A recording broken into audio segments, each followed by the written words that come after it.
Selamat pagi, perkenalkan nama saya Eunike Sela Aulia Silain dengan NIM 1324088. Di sini saya akan mempresentasikan materi baptisan. Subtopik yang akan dibahas pada hari ini pertama pengertian baptisan, kedua macam-macam baptisan, ketiga makna baptisan, dan yang terakhir ada pelaksanaan baptisan. Yang pertama ada pengertian baptisan. Kata baptis diambil dari bahasa Yunani yaitu baptizo, yang artinya menyelamkan atau mencelupkan. Kendati begitu, arti tersebut sifatnya tidak baku setelah kata baptis. Bisa juga diartikan sebagai membasuh atau membersihkan dengan air. Sementara itu, berdasarkan kitab Perjanjian Lama, baptisan dikenal dengan istilah tefilah. Arti dari tefilah adalah pembersih atau pencuci. Maka itu, dalam agama Yunani, upacara baptis dikenal dengan nama istilah tefilah. Upacara ini juga wajib dijalankan bagi mereka yang ingin ikut agama Yahudi. Sebagaimana yang diajarkan oleh Rasul Paulus, baptisan adalah tanda pertobatan manusia yang ingin masuk ke dalam hidup baru bersama Kristus.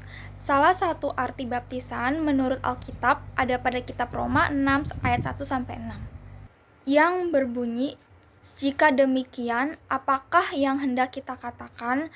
Bolehkah kita bertekun dalam dosa supaya semakin bertambah kasih karunia itu? Sekali-kali tidak. Bukankah kita telah mati bagi dosa? Bagaimanakah kita masih dapat hidup di dalamnya? Atau tidak tahukah kamu bahwa kita semua yang telah dibaptis dalam Kristus telah dibaptis dalam kematiannya? Dengan demikian, kita telah dikuburkan bersama-sama dengan Dia oleh baptisan. Dalam kemudian, supaya sama seperti Kristus telah dibangkitkan dari antara orang mati.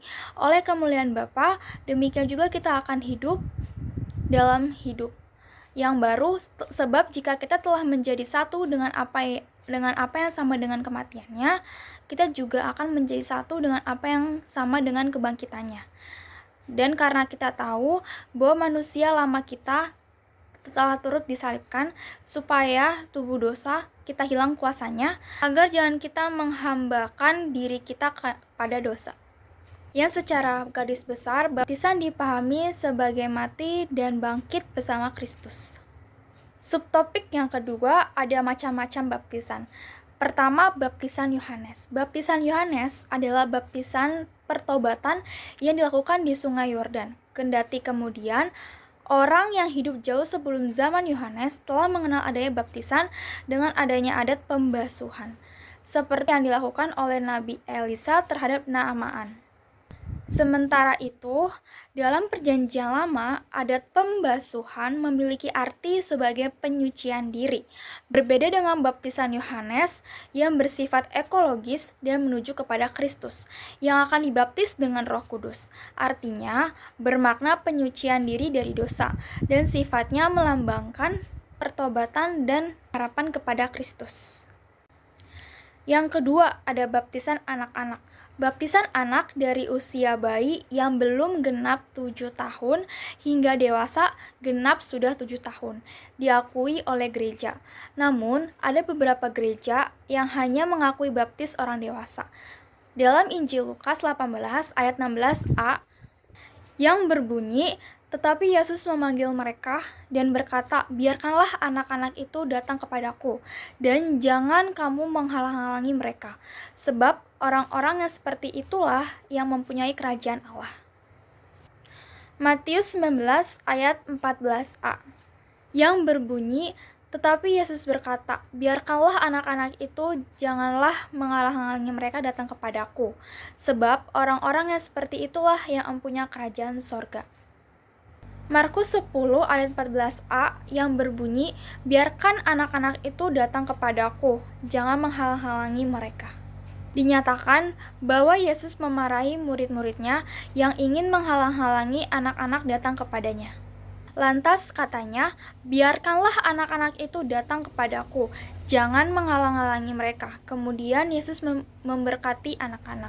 Oleh karena itu, baptisan anak-anak memiliki dasar dalam Alkitab, bahwa Yesus sendiri menyambut anak-anak dan memberkati mereka, Jadi, baptisan anak-anak memiliki dasar dalam Alkitab, begitu pula baptisan orang dewasa.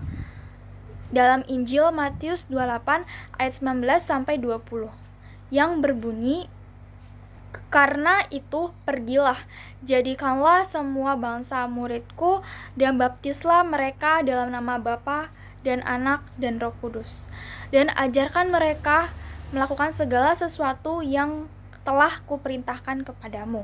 Dan ketahuilah, aku menyertai kamu senantiasa sampai kepada akhir zaman."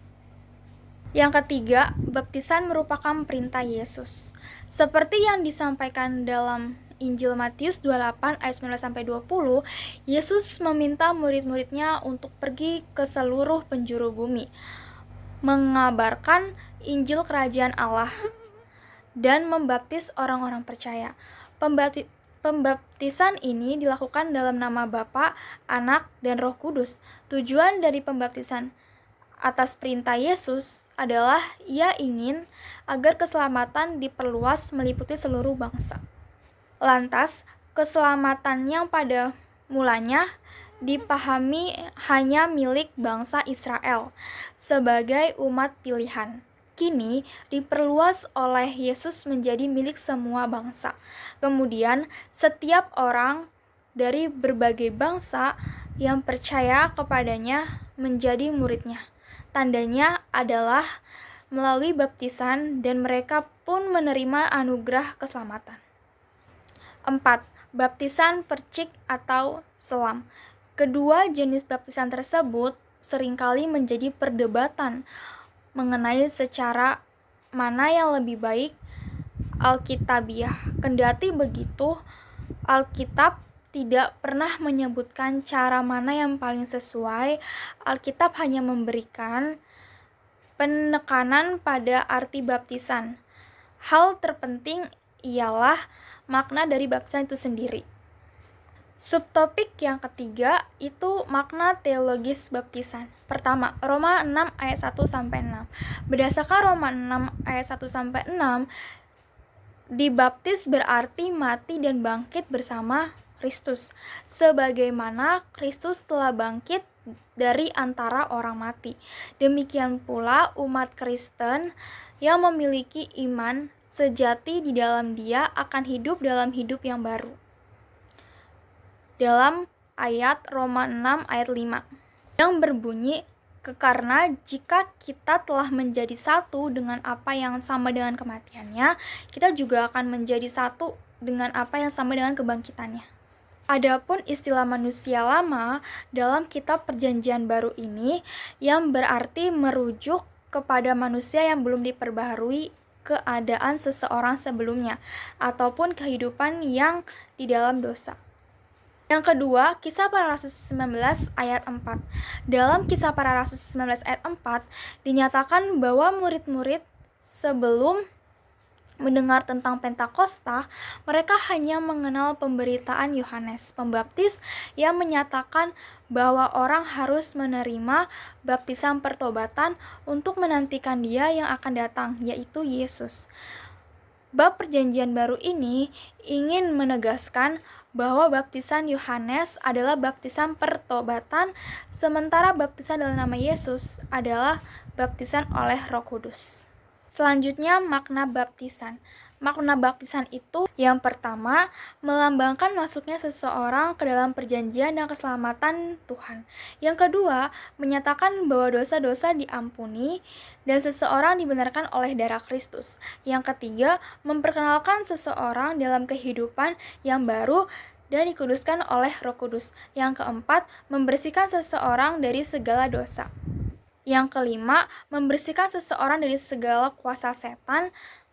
Yang keenam, memberikan kehidup kekal kepada seseorang. Yang ketujuh, menyatakan bahwa seseorang diterima dalam persekutuan gereja. Dan yang terakhir, menyatakan iman seseorang kepada Yesus Kristus. Materi terakhir itu pelaksanaan baptisan. Dalam tradisi gereja, sebelum air dicurahkan pada kepala calon baptis, pelayan baptis mengajak calon untuk mengakui imannya kepada Allah Tritunggal. Sesudah itu, pelayan baptis mengambil air dari bejana pembaptisan dan menuangkannya 3 kali kepada calon baptis sambil mengucapkan forma pembaptisan. Pelayan baptis kemudian mengurapi ubun-ubun orang yang dibaptis dengan minyak krisma dan mengenakan kain putih serta memberikan lilin yang bernyala kepada mereka. Adapun media yang digunakan dalam pembaptisan. Yang pertama itu air. Air memiliki makna. Dengan air baptisan dibersihkan dari dosa dan diberi kehidupan yang baru. Yang kedua, minyak krisma. Dengan minyak krisma pembaptisan diserapkan. Yang ketiga, kain putih. Kain putih memiliki makna tanda ciptaan baru yang mengenakan Kristus. Yang terakhir ada lilin. Lilin memiliki lambang Kristus, cahaya dunia, dan iman yang berkobar menjadi terang dunia.